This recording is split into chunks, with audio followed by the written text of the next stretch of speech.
Pioneers with 23 years experience. School of Allied Health Sciences, VMRF DU, WIMS Hospital Campus, Salem, Puducherry and Chennai.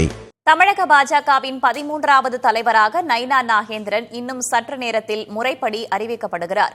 இதற்கான பிரம்மாண்டமான விழா வானகரத்தில் உள்ள ஸ்ரீவாரு மண்டபத்தில் நடைபெற இருக்கிறது. கூடுதல் விவரங்களை வழங்குவதற்காக செய்தியாளர் சுரேஷ்குமார் இணைந்திருக்கிறார். அவரிடம் கேட்கலாம்.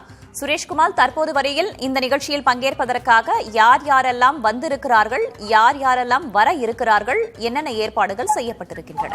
பாரதிய ஜனதா கட்சியினுடைய மாநில தலைவரை அறிவிப்பதற்கு நிகழ்வு என்பது சென்னை அடுத்த வானகரத்தில் உள்ள தனியார் மண்டபத்தில் நடைபெற்று வருகிறது. இந்த பிரம்மாண்டமான விழாவில் தற்போது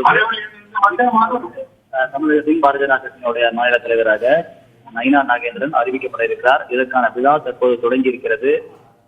தற்போது வரை மாநில தலைவராக செயல்பட்டுக் கொண்டிருக்கும் அண்ணாமலை இந்த விழாவில் பங்கேற்கிறார். அதே போன்று புதிதாக அறிவிக்கப்பட இருக்கிற நைனா நாகேந்திரனும் இந்த விழாவில் பங்கேற்கிறார்கள். மேலும் இந்த விழாவில் முன்னாள் மாநில தலைவரும் முன்னாள் ஆளுநருமாக இந்த தமிழிசை அவர்கள் பங்கேற்றிருக்கிறார். அதே போன்று தற்போது மத்திய இணையமைச்சராக வெண்முருகன் உள்ளிட்டோரும் பங்கேற்றிருக்கிறார்கள். விழா பிரமாண்டம் நடைபெற்று வருகிறது. முதலில் தொடக்கமாக கொடியினை அண்ணாமலையும் நைனாவையும் நாடுகளும் இணைந்து ஏற்றிருக்கிறார்கள். அதைத் தொடர்ந்து தற்போது விழா என்பது தொடங்கி நடைபெற்று வருகிறது. இன்னும் மற்றும் நடந்து முறைப்படி பாரதிய கட்சியினுடைய தலைவராக அறிவிக்கப்படுகிறார்கள். ஏனென்றால் இந்த தேர்தலை நைனா நாகேந்திரன் விழுப்புமனையை தாக்கல் செய்திருந்தார்கள். வேறு யாரும் தாக்கல் செய்வதால் ஒருமனதாக நைனா நாகேந்திரன் தெரிவித்தார்.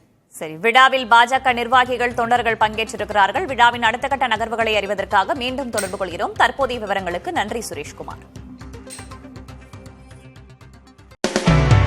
Pioneers with 23 years experience. School of Allied Health Sciences, VMRF DU, WIMS Hospital Campus, Salem, Puducherry and Chennai.